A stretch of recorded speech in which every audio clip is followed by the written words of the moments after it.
Hi folks, it's Mike Sullivan with Florida Homes Realty and Mortgage. I wanted to just take a few minutes and talk with you about how you determine the value of a home.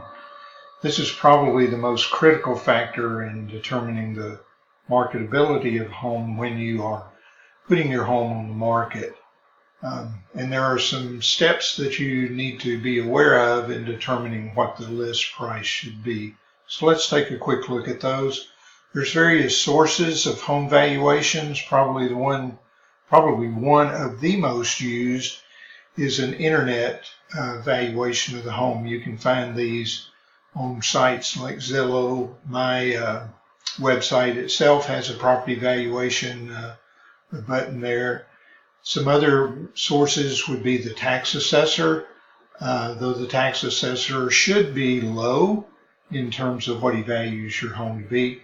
Then obviously there's the multiple listing system that realtors use out there, which is a good source of information. Or you can contact a realtor directly, and they will do what we call a comparative market analysis. And then finally there's an appraiser who does a professional valuation of your home, and of course there's a fee for that, which is around $550, somewhere like that. So mechanized valuations, let's just take a look at this one.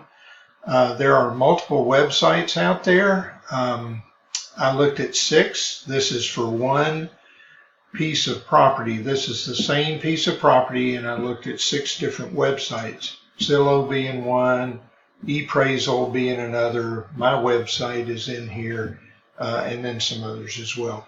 So you can see right away the problem with that. These are mechanized valuations. They're going through algorithms that the various internet providers have come up with, and you can see the variance in the valued amount. This particular property, now bear in mind it's one piece of property, and there's a range there of almost $40,000 from low to high. There's a variation of $39,900 plus. So obviously, and I'll tell you the valuation, where Zillow came in, which is probably the most used or the one that we hear about the most. They were the one at $393. So you can see if a person were to list his home at $393 with a realtor, or if he's selling on his own, there's a potential there that he leaves $39,000 on the table. So they're all over the place. This varies about 10% in this example. So what do? The best way to come up with the value is to get a comparative market analysis done. Realtors do these, and you can see the definition there. What we do is we look at prices of homes sold recently in the same area for properties that are similar. And the considerations we make are the size of the home. You wouldn't want to compare a 3,000 square foot home to a 2,000 square foot home and say, well, the price per square foot is going to be the same, because that just does not hold true. The location of the home, we try to find homes in the same general area of the one that you are selling or the one that is going on the market. For example, in Hale Plantation, we would want to look in that immediate area. And even better, we would want to look in the same subdivision. So for example, if we were valuing a home in Eloise Gardens within Hale Plantation, that's where our preferred comparable properties would be located. We also look at the home characteristics, being the lot size, the pool, whether or not it has a pool, number of bedrooms and baths, and then the sales time frame. I'll mention one thing about sales time frames. So many people, even some realtors, will say, well, we go back 6 months or we go back 12 months, to find comparable properties.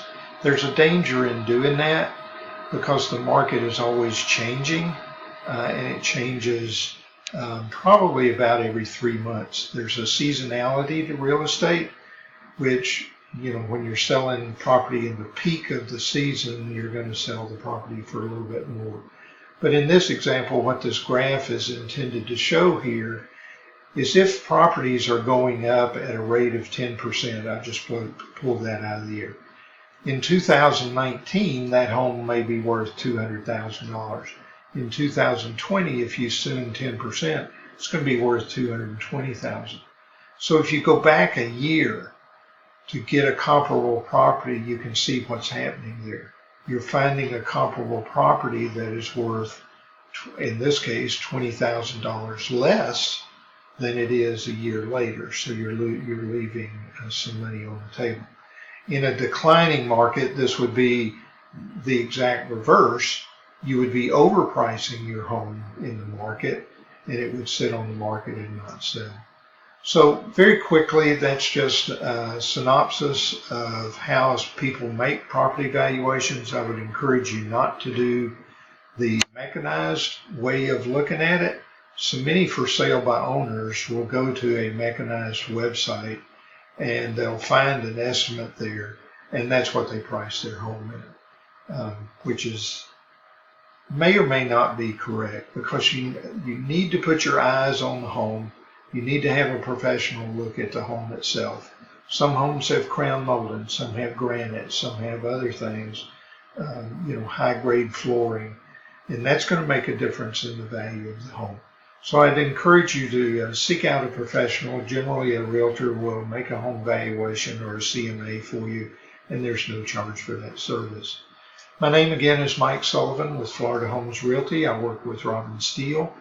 My number is 352-665-0073.